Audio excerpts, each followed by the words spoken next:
സ്നേഹപൂർവ്വം ഷമ സീരിയലിൻ്റെ ലേറ്റസ്റ്റ് എപ്പിസോഡിൻ്റെ റിവ്യൂയിലേക്ക് എല്ലാവർക്കും സ്വാഗതം. അങ്ങനെ പ്രിയങ്ക തൻ്റെ പ്ലാനെല്ലാം മുത്തശ്ശിയോട് പറയുവാണ്. ഇതെല്ലാം അറിഞ്ഞതെന്ന് കേൾക്കുവാണ്ട് ഉർവശി, അല്ല മോളെ, ഇങ്ങനെയൊക്കെ ചെയ്താൽ എന്തെങ്കിലും പ്രശ്നം ഉണ്ടാവില്ലേ? എന്ത് പ്രശ്നം മുത്തശ്ശി? മുത്തശ്ശി ഒന്നും കൊണ്ടും പേടിക്കണ്ട. എന്നെ കാണാതാവുമ്പോൾ അതിൻ്റെ പേരിൽ പോലീസിൽ ഇവർ പോയി പരാതിപ്പെടും. പോലീസ് അന്വേഷണമൊക്കെ ഉണ്ടാവും. ചിലപ്പോൾ തലപ്പത്തുനിന്ന് വരെ അന്വേഷണം ഉണ്ടാകും. അതേസമയം ഞാനാണെങ്കിൽ ഹൈദരാബാദിൽ സിനിമയുടെ ഫസ്റ്റ് ഷെഡ്യൂളിൻ്റെ ഷൂട്ടൊക്കെ പൂർത്തിയാക്കി പിന്നീട് ഇവിടെ തിരിച്ചെത്തും. അപ്പം ഞാൻ തിരിച്ചെത്തുമ്പോൾ എന്നെ തട്ടിക്കൊണ്ടുപോയ ആ ഗുണ്ടകളുടെ കയ്യിൽ നിന്ന് കഷ്ടപ്പെട്ട് തിരിച്ചു വരുന്ന പോലെ ഞാനിവിടെ അങ്ങ് അഭിനയിച്ച് പിടിച്ച് നിന്നോളാം. നിൻ്റെ പ്ലാനിങ് ഒക്കെ കൊള്ളാം, കേൾക്കാനൊക്കെ ഒരു രസമുണ്ട്. അല്ല അതിരിക്കട്ടെ, ഈ ഏർപ്പാടാക്കുന്ന ഗുണ്ടകളൊക്കെ അവന്മാരെയൊക്കെ വിശ്വസിക്കാൻ പറ്റുമോ? മുമ്പൊരിക്കലും നീ ആ സിനിമ സെറ്റിൽ വെച്ച് രാധിക കൊല്ലാനായിട്ട് ഗുണ്ടകൾ ഏർപ്പാടാക്കിയിട്ടുണ്ടല്ലോ, അതുപോലെ എങ്ങാനും ആയി പോകുമോ? അന്നേരം പ്രിയങ്ക പറഞ്ഞേ, ഇതങ്ങനെയൊന്നുമല്ല, ഇതെൻ്റെ ഒരു ഫ്രണ്ട് വഴി ഞാൻ ഏർപ്പാടാക്കിയതാ. ഇവന്മാരെ വിശ്വസിക്കാം. കണ്ടാലേ നല്ല പേടിപ്പിക്കുന്ന ഗുണ്ടകളെ പോലെ ഇരിക്കുന്നത്. എന്താണെങ്കിലും ഇതിനെക്കുറിച്ചുള്ള ബാക്കി കാര്യങ്ങൾ അവരുമായിട്ട് ഡിസ്കസ് ചെയ്യാനുണ്ട്.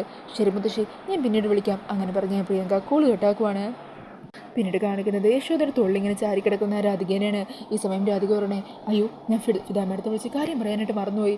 ആ സമയം യശോദയും പറഞ്ഞേ, അയ്യോ ആദ്യം ഇവരെ അറിയിക്കേണ്ടത് ഫിദാമ്മടുത്ത് തന്നെയായിരുന്നു. നമ്മുടെ ജീവിതത്തിൽ എന്തെങ്കിലും പ്രശ്നം ഉണ്ടായാൽ ദൈവം വെച്ചതുപോലെ ഫിദാമ്മയുടെ കൃത്യസമയത്ത് വരും. നമുക്ക് ആവശ്യമായിട്ടുള്ള എല്ലാ സഹായങ്ങളും ചെയ്യും. സത്യം പറഞ്ഞാൽ നമ്മുടെ ജീവിതത്തിൽ എന്ത് സന്തോഷമുള്ള കാര്യം നടന്നാലും അത് ആദ്യം അറിയിക്കേണ്ടത് ഫിദാമ്മടുത്ത് തന്നെയാണ്. മോളിപ്പോൾ തന്നെ വിളിക്ക്, ഞാൻ പോയി അച്ഛനുള്ള ചായ വാങ്ങിച്ചിട്ട് വരാം. അങ്ങനെ പറഞ്ഞ് യശോദ അവിടെ നിന്നും പോകുവാണ്. ഈ സമയം രാധിക ഫോണെടുത്ത് ഫിദയെ വിളിക്കുവാണ്ടോ. അങ്ങനെ രാധികയുടെ കോൾ കാണുന്നതും മോളാണല്ലോ വിളിക്കുന്നത്. അങ്ങനെ പറഞ്ഞ് ശ്യാമ കോൾ അറ്റൻഡ് ചെയ്യുക. ഹലോ, ഫിദ മാഡം, എന്താ വിളിച്ചത്? അന്നേരം രാധിക പറഞ്ഞേ, അതിനെ ഇവിടെ അച്ഛൻ കണ്ണു തുറന്നു. അങ്ങനെ സംസാരിക്കാനൊന്നും തുടങ്ങിയിട്ടില്ല, പക്ഷേ അച്ഛൻ എന്നെ തിരിച്ചറിഞ്ഞു. എന്നെ നോക്കി ചിരിച്ചു അച്ഛൻ. അതേക്കുമ്പോൾ ശ്യാമക്ക് സന്തോഷമാകുന്നുണ്ട്. ശ്യാമയാണെങ്കിൽ കൂടുതലൊന്നും ചോദിക്കാതെ ഒന്നും പറഞ്ഞ് മൂളുക മാത്രമുണ്ട് ചെയ്യുന്നത്. ഈ സമയം രാധിക പറയുന്നുണ്ട്, മാഡം ഏർപ്പാടാക്കിയ ആ ഡോക്ടർ വന്നതിന് ശേഷം അച്ഛൻ ഇത്രയും വലിയ മാറ്റം ഉണ്ടായത്. മാഡം ഹോസ്പിറ്റലിൽ ആവശ്യമുള്ള എല്ലാ സഹായങ്ങളും ചെയ്തു തന്നു. അതാണ് അച്ഛൻ ഇത്രയും പെട്ടെന്നുള്ള തിരിച്ചുവരവിന് കാരണം. ഒത്തിരി നന്ദിയുണ്ട്. സത്യം പറഞ്ഞാൽ ഒരു ദിവസം കഴിയുന്തോറും മാഡത്തോടുള്ള എൻ്റെ ഇഷ്ടം കൂടിക്കൂടി വരികയാണ് ചെയ്യുന്നത്. അന്നേരം ശ്യാമ പറയുന്നുണ്ട്, ചില കാര്യങ്ങൾക്കൊക്കെ നമ്മൾ ചില ലിമിറ്റൊക്കെ വെക്കണമല്ലോ. എന്നാൽ ശരി, മറ്റൊന്നുമില്ലല്ലോ. അങ്ങനെ പറഞ്ഞ് ശ്യാമ പെട്ടെന്ന് തന്നെ കോൾ കട്ട് ചെയ്യുവാണ്. ഈ സമയം അമൃതയും ശ്യാമയുടെ ഒപ്പം ഉണ്ടായിരിക്കും കേട്ടോ. അന്നേരം രാധികക്കാണെങ്കിൽ എന്താ ഇങ്ങനെ, ഫിദ മാഡത്തിന് എന്താ പറ്റിയത് എന്നുള്ള മറ്റുള്ള സംശയത്തോടെ ആലോചിക്കുവാണ്. എന്തോ ഒരു കുഴപ്പമുണ്ടല്ലോ. അങ്ങനെ പറഞ്ഞ് രാധിക വേഗം തന്നെ അമൃതയുടെ ഫോണിലേക്ക് വിളിക്കുവാണ് കേട്ടോ. ഈ സമയം അമൃത പറയണേ, രാധിക മോൾ എന്നെ വിളിക്കുന്നുണ്ട്. അങ്ങനെ പറഞ്ഞിട്ട് കോൾ അറ്റൻഡ് ചെയ്യുക. അന്നേരം രാധിക ചോദിക്കുക, ഹലോ അമൃത മാഡം, അവിടെ എന്തെങ്കിലും പ്രശ്നമുണ്ടോ? ഞാൻ കുറച്ച് മുമ്പ് ഫിദ മാഡത്തെ വിളിച്ചിരുന്നു. പക്ഷേ മാഡം, ഞാൻ പറയുന്ന കാര്യങ്ങളൊക്കെ കേട്ടിട്ട് ചുമ്മാ മൂളി കേൾക്കാൻ മാത്രമേ ചെയ്തുള്ളൂ. മറ്റൊന്നും എന്നോട് ചോദിച്ചില്ല. എന്തോ മാഡത്തിൻ്റെ സംസാരത്തിൽ എന്തോ ഒരു വലിയ വിഷമമുള്ള പോലെ തോന്നുന്നു. അന്നേരം അമൃത പറയണേ, നമ്മുടെ ജീവിതത്തിലെ പ്രതീക്ഷിക്കാത്ത ചില കാര്യങ്ങളൊക്കെ വരുമ്പോൾ അത് നമ്മൾ സ്നേഹിക്കുന്നവരുടെ ഭാഗത്ത് നിന്ന് അങ്ങനെ എന്തെങ്കിലും വരുമ്പോൾ അത് നമ്മളെ പെട്ടെന്ന് തളർത്തിക്കളയില്ലേ, അതുപോലെ എന്തെങ്കിലും ആയിരിക്കും. നമ്മൾ കരുതുന്നത് പോലെ തന്നെ ആയിരിക്കില്ലല്ലോ അവർ നമ്മളെ കാണുന്നതും നമ്മളോട് സംസാരിക്കുന്നതും നമ്മളോട് പെരുമാറുന്നതും ഒക്കെ. അങ്ങനെയൊക്കെ പറഞ്ഞ് അമൃതം പെട്ടെന്ന് തന്നെ കോൾ കട്ട് ചെയ്യുവാണ്. ഈ സമയം രാധികാണെങ്കിൽ ഒന്നും മനസ്സിലാവുന്നില്ല കേട്ടോ. രാധിക പറയണേ, എന്ത് ഇവർക്കൊക്കെ പറ്റിയത്? എന്തോ കാര്യമായിട്ടുള്ള പ്രശ്നം തന്നെ നടന്നിട്ടുണ്ട്. അല്ലെങ്കിൽ ഫിദ മാഡം അമൃത മാഡം ഇങ്ങനെ സംസാരിക്കില്ല. എന്താണെന്ന് അറിഞ്ഞേ പറ്റൂ. ഇപ്പം തന്നെ ഫിദ മാഡത്തെ കാണാൻ പോകണം എന്ന് പറഞ്ഞ് രാധിക അവിടെ നിന്നും പുറപ്പെടുവാണ്. ഇതേസമയം അമൃത ശ്യാമയോട് പറയണേ, രാധിക മോൾക്ക് വല്ലാത്ത വിഷമമായിട്ടുണ്ട്. അന്നേരം ശ്യാമ പറയണേ, വിഷമിക്കട്ടെ, ലാളിച്ച മാത്രം പോരല്ലോ, ശാസിക്കുകയും വേണ്ടേ? അമ്മമാരുടെ കടമ അതും കൂടിയല്ലേ. അന്നേരം അമൃത പറയുന്നുണ്ട്, മിക്കവാറും രാധിക മോൾ ഇരിക്കപ്പുറത്തില്ലാതെ ഇങ്ങോട്ടേക്ക് ഓടി വരാൻ സാധ്യതയുണ്ട്. അവൾ വരട്ടെ. അവൾ ചോദിക്കാൻ പോകുന്ന ചോദ്യങ്ങളെല്ലാം നേരിടാൻ ഞാൻ തയ്യാറായിട്ട് തന്നെയാണ് നിൽക്കുന്നത്. അവളോട് തിരിച്ച് ചോദിക്കാനുള്ള ചോദ്യങ്ങളും എൻ്റെ ഉള്ളിലുണ്ട്. പിന്നീട് കാണിക്കുന്നത് പ്രിയങ്ക തന്നെ തട്ടിക്കൊണ്ടുപോകാൻ ഏർപ്പാടാക്കി ഗുണ്ടുകളുണ്ടല്ലോ, അവരെ കാണാനും അവർക്ക് ആവശ്യമായ നിർദ്ദേശങ്ങളൊക്കെ കൊടുക്കുകയും ചെയ്യുന്നുണ്ട്. ഈ സമയം പ്രിയങ്ക പറയുന്നുണ്ട്, അതെ, ഇന്ന് രാത്രി കൃത്യം 12 മണിക്ക് തന്നെ നിങ്ങൾ കണിമംഗലത്തെത്തണം. ഗേറ്റിൻ്റെ അടുത്തെത്തുമ്പോൾ എന്നെ വിളിച്ചാൽ മതി, ഞാൻ വാതിലൊക്കെ തുറന്നു വന്നോളാം. രണ്ടുപേരും മുഖം മറിച്ചിട്ടുണ്ടാവണം. എന്നെ എൻ്റെ റൂമിൽ നിന്ന് പൊക്കിക്കൊണ്ട് പുറത്തേക്ക് ഇടതുവശത്തുള്ള റൂമിലേക്ക് വരണം. അവിടെ ഒരു ഓഫീസ് റൂമാണ്, അതിൻ്റെ ഫ്രണ്ടിൽ ക്യാമറ ഉണ്ടാവും. അപ്പോൾ നിങ്ങൾ എന്നെ ബോധം കെടുത്തി കൊണ്ടുപോകുന്ന പോലെ വേണം അവിടെ നിന്ന് കൊണ്ടുപോകാനായിട്ട്. മനസ്സിലാവുന്നുണ്ടോ? അല്ല, സ്വന്തം വീട്ടിൽ നിന്ന് നിങ്ങളുടെ സമ്മതത്തോടെ തട്ടിക്കൊണ്ടുപോകുമെന്ന് പറഞ്ഞാൽ എന്താ? അതിനിപ്പോൾ എന്താ കുഴപ്പം? നിങ്ങൾക്ക് പറഞ്ഞ കാശ് കിട്ടുന്നില്ലേ? എന്താ അതുപോലെ? അത് മതി. അല്ല, ഞങ്ങൾ ചോദിച്ചു എന്നേ ഉള്ളൂ. അപ്പോൾ എല്ലാം പറഞ്ഞതുപോലെ അവിടെ എത്തുമ്പോൾ എന്നെ നിങ്ങൾ വിളിച്ചാൽ മതി, ഞാൻ വന്ന് ബാക്കി കാര്യങ്ങളൊക്കെ ചെയ്തു തരാം. അങ്ങനെ പറഞ്ഞ് പ്രിയങ്ക അവിടെ നിന്നും പോകുവാണ് കേട്ടോ. ഈ സമയം അതിലൊരു ഗുണ്ട സംശയത്തോട് ചോദിക്കണേ, അല്ല, ഇതിലെന്തോ ഒരു സ്പെല്ലിംഗ് മിസ്റ്റേക്ക് പോലെ ഇല്ലേ? എന്തേലും ആവട്ടെ, മിക്കവാറും ഇവൾക്ക് ഇവളുടെ കാമുകൻ്റെ കൂടെ ഒളിച്ചോടാനായിരിക്കും. അപ്പോൾ വീട്ടുകാരുടെ കണ്ണിൽ പൊടിയിടണം. അതിന് വേണ്ടിയായിരിക്കും നമ്മൾ ഉപയോഗിച്ചത്. നമുക്ക് പൈസ കിട്ടിയാൽ പോരെ. ആ അത് മതി. എന്നാൽ നമുക്ക് രണ്ടാൾക്കും ഇന്ന് പോകാമല്ലേ? നമുക്ക് വേണമെങ്കിൽ ആ വിപിനെയും കൂടി കൂടെ കൂട്ടാം. ഇരിക്കട്ടെ എന്നൊരു കുഴപ്പിനും. അങ്ങനെ പറഞ്ഞ് അവർ അവിടെ നിന്നും പോകുവാണ്. പിന്നീട് കാണിക്കുന്നത് ഉർവശി ചന്ദ്രശേഖരനെ ഫോണിൽ വിളിക്കുന്നതാ. എൻ്റെ ചന്ദ്രേട്ടാ, നിങ്ങളിത് എവിടെയാ? എത്ര നാളെ ഇവിടെ നിന്ന് മാറി നിൽക്കുന്നു? ഇങ്ങോട്ട് തിരിച്ചു വരണമെന്നുള്ള ആഗ്രഹമൊന്നും ഇല്ലേ? അന്നേരം ചന്ദ്രശേഖരൻ പറയണേ, കടമംഗലത്തിപ്പോൾ നമ്മുടെ ബലം കുറഞ്ഞു വന്നുകൊണ്ടിരിക്കുകയാണ്.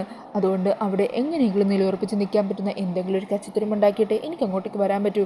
അതിനുള്ള ശ്രമത്തിലാണ് ഞാൻ. അന്നേരം ഉർവശി എന്നാലേ അതിന് പറ്റിയൊരു അവസരം വീണ് കിട്ടിയിട്ടുണ്ട്. ഇവിടെ ഇത്ര നാൾ നടന്ന സംഭവങ്ങൾ എന്തൊക്കെയാണെന്നറിയോ? ഈ കണിമംഗലം എന്താണ് നമ്മുടെ കൈപ്പിടിയിലാക്കാൻ പറ്റിയൊരു ചാൻസാണ് ഇപ്പോൾ നമ്മുടെ കയ്യിൽ വന്ന് വീണിരിക്കുന്നത്. അങ്ങനെ ഉർവശിയും വരുണിൻ്റെ രാധികയുടെ ബന്ധത്തെക്കുറിച്ചുള്ള എല്ലാ കാര്യങ്ങളും ചന്ദ്രശേഖരനെ അറിയിക്കുവാണ് കേട്ടോ. വരുണിൻ്റെയും രാധികയും പ്രിയങ്കയും ഉർവശിയും പത്മിനിയൊക്കെ ചേർന്ന് കൈയോടെ പിടിച്ചതും അന്നേരം വരുൺ താൻ താലി കിട്ടിയ പെണ്ണാണ് രാധിക എന്ന് പറഞ്ഞതും പിന്നീട് അവർ രണ്ടാളും ഇറങ്ങിപ്പോകാൻ നേരം പത്മിനി പ്രശ്നമുണ്ടാക്കി അവരെ തടഞ്ഞതും അതിനുശേഷമുള്ള വരുണിൻ്റെ പെരുമാറ്റവും അങ്ങനെ എല്ലാം വിശദമായിട്ട് തന്നെ പറയുവാണ്. അതൊക്കെ കേട്ട് വിശ്വസിക്കാനാവാതെ നിൽക്കുവാണ്ടോ ചന്ദ്രശേഖരൻ. പിന്നീട് ഉർവശി ഇന്ന് പ്രിയങ്ക ഫോണിലൂടെ സംസാരിച്ച കാര്യങ്ങളും പരമേശ്വരനെ അറിയിക്കുവാണ് കേട്ടോ. എന്നിട്ട് ഉർവശി പറയണേ, അവൾ പറഞ്ഞത് സത്യമാണെങ്കിൽ ഇന്ന് രാത്രി തന്നെ അവൾ പ്ലാൻ ചെയ്തതുപോലെ തന്നെ ആ ആൾക്കാർ വന്ന് അവളെ തട്ടിക്കൊണ്ടു പോകും. അന്നേരം ചന്ദ്രശേഖരൻ പറയണേ, അത് ശരി, അപ്പോൾ ഇത്രയും വലിയ കാര്യങ്ങളൊക്കെയാണ് അവിടെ സംഭവിച്ചത്. എന്താണെങ്കിലും അവൾ അങ്ങനെ അങ്ങ് കണിമംഗലത്തിൻ്റെ പുറത്തു പോകാൻ പാടില്ല. അതിന് ഞാൻ അനുവദിക്കില്ല. അവൾ കണിമംഗലത്തിൻ്റെ മരുമകളായിട്ട് കയറി വന്നപ്പോൾ നമുക്ക് അവൾ വലിയ ഭീഷണിയായിരുന്നു. അതുകൊണ്ട് അവൾ ഇന്ന് പ്ലാൻ ചെയ്ത് തട്ടിക്കൊണ്ടുപോകുന്ന നാടകത്തിന് പകരം ശരിക്കും നടക്കാൻ പോകുന്നത് അവൾക്കുള്ള അന്ത്യയാത്ര തന്നെയാണ്. അവൾ ഇനി ഭൂമിയിൽ തന്നെ വേണ്ട. എന്നേക്കോ അവൾ ഈ ഭൂമിയിൽ നിന്ന് തന്നെ ഇല്ലാതാകണം. ചേച്ചിക്കൊപ്പം ജീവിക്കാനായിട്ട് ഭർത്താവ് ഭാര്യയെ കൊന്നു. അതോടെ വരുണിൻ്റെ കാര്യത്തിലൊരു തീരുമാനമാകും. എന്താണെങ്കിലും ഞാനിപ്പോൾ തന്നെ ഇവിടുന്ന് പുറപ്പെടാൻ പോകുക. ഫ്ലൈറ്റ് പിടിച്ചെത്തിയ 1 മണിക്കൂർ അതിനുള്ളിൽ ഞാൻ അവിടെ എത്തും.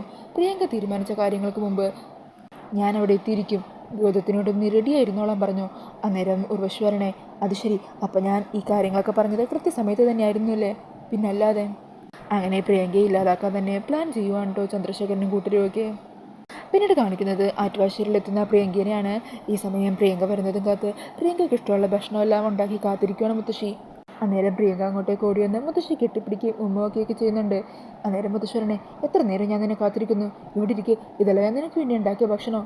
എൻ്റെ അമ്മ ഇത്തരം ഭക്ഷണങ്ങൾ ഞാൻ ഒറ്റയ്ക്ക് കഴിക്കണോ? പിന്നല്ലാതെ. നീ ഇവിടെ നിന്ന് നാളെ പോയി കഴിഞ്ഞാൽ പിന്നെ ഞാൻ ഈ ഭക്ഷണം ഉണ്ടാക്കിയും കാത്തിരിക്കുകയൊക്കെ ചെയ്യുന്നത് ആർക്ക് വേണ്ടിയിട്ടാണ്? നീ അവിടെ പോയി ആരോഗ്യമൊക്കെ ശ്രദ്ധിക്കണം. അന്നേരം പ്രിയങ്ക പറയണേ, മുത്തശ്ശി എൻ്റെ ഈ സിനിമ ഒന്ന് പുറത്തിറങ്ങിക്കോട്ടെ.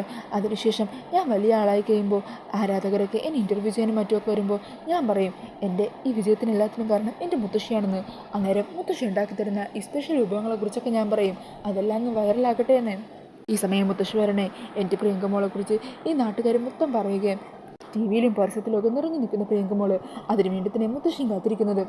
അങ്ങനെയൊക്കെ പറഞ്ഞാൽ പ്രിയങ്കക്ക് ഭക്ഷണമൊക്കെ വാരി കൊടുക്കുന്നുണ്ട്. അല്ല മോളെ, കാര്യങ്ങളെല്ലാം നീ പ്ലാൻ ചെയ്ത പോലെ തന്നെ നടക്കില്ലേ? നടക്കും മുത്തശ്ശി, എല്ലാം ഞാൻ റെഡിയാക്കി വെച്ചിട്ടുണ്ട്.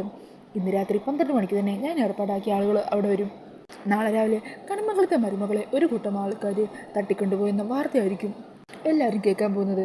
അതിനുശേഷം എൻ്റെ സിനിമയുടെ ഫസ്റ്റ് ഷെഡ്യൂളിൻ്റെ ഷൂട്ടിങ്ങൊക്കെ പൂർത്തിയാക്കി ഞാൻ തിരിച്ചു വരും.